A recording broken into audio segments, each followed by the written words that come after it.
ఏ రకంగా ఈ ప్రభుత్వం మజ్లిస్ పార్టీ కనిసైగల్లో పనిచేస్తా ఉందో అర్థం చేసుకోవచ్చు.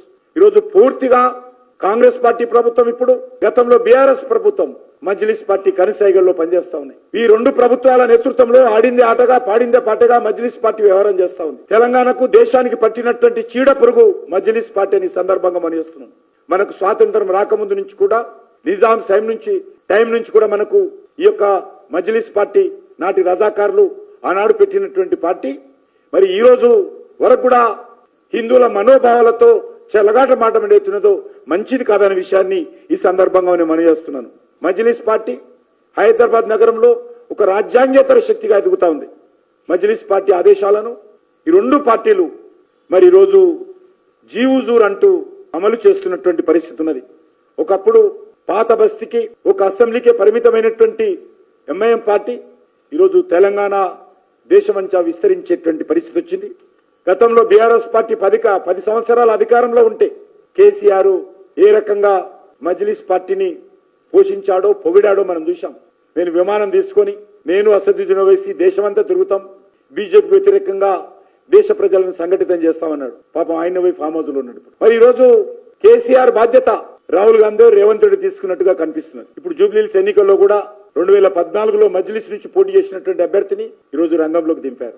నాకు తెలిసినంత వరకు కాంగ్రెస్ పార్టీ అభ్యర్థిగా ఎవరుండాలనేటువంటి విషయము గాంధీ భవన్ లో నిర్ణయం కాలే, ఆల్ ఇండియా కాంగ్రెస్ పార్టీ ఆఫీసులో నిర్ణయం కాలే, దారుసలాంలో నిర్ణయం జరిగింది. అందుకే ఈ రోజు ఎంఐఎం పార్టీ నాయకులందరూ కూడా విస్తృతంగా ప్రచారం చేస్తా ఉన్నారు. మజ్లిస్ పార్టీ ఆదేశాలతో సైనికులకు సంబంధించినటువంటి భూమి, మిలిటరీకి సంబంధించినటువంటి భూమి కబ్రస్థాన్లో కేటాయించారు. నోటిఫికేషన్ వచ్చిన రోజే, ఎలక్షన్ నోటిఫికేషన్ వచ్చిన రోజు ఎర్రగడ్డలో కూడా కాలనీల మధ్య, బస్తీల మధ్య, అపార్ట్మెంట్ల మధ్య ఇల్లీగల్ గా బలవంతంగా అక్కడ కూడా మరి కబ్రస్థాన్కి ఇవ్వడం జరిగింది.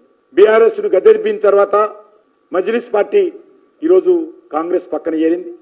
ఈరోజు ఎంత పరిస్థితి ఉందంటే మజ్లిస్ పార్టీ ఏది చెప్తే అది చేయడానికి రెండు పార్టీలు పోటీలు పడతా ఉన్నాయి. ఈ రెండు పార్టీలు కూడా ఓటు బ్యాంకు రాజకీయాలను, అఫీజ్మెంట్ పాలసీ, బుజ్జగింపు రాజకీయాలను పెంచి పోషిస్తున్న విషయాన్ని ఈ సందర్భంగా మనవేస్తా ఉన్నాను. ఈరోజు కాంగ్రెస్ పార్టీ ముసుగులో మజ్లిస్ పార్టీ జూబ్లీహిల్స్ లో పోటీ చేస్తా ఉంది. అందుకే అనేక రకాలుగా కొత్తగా వార్తలు వింటున్నాను.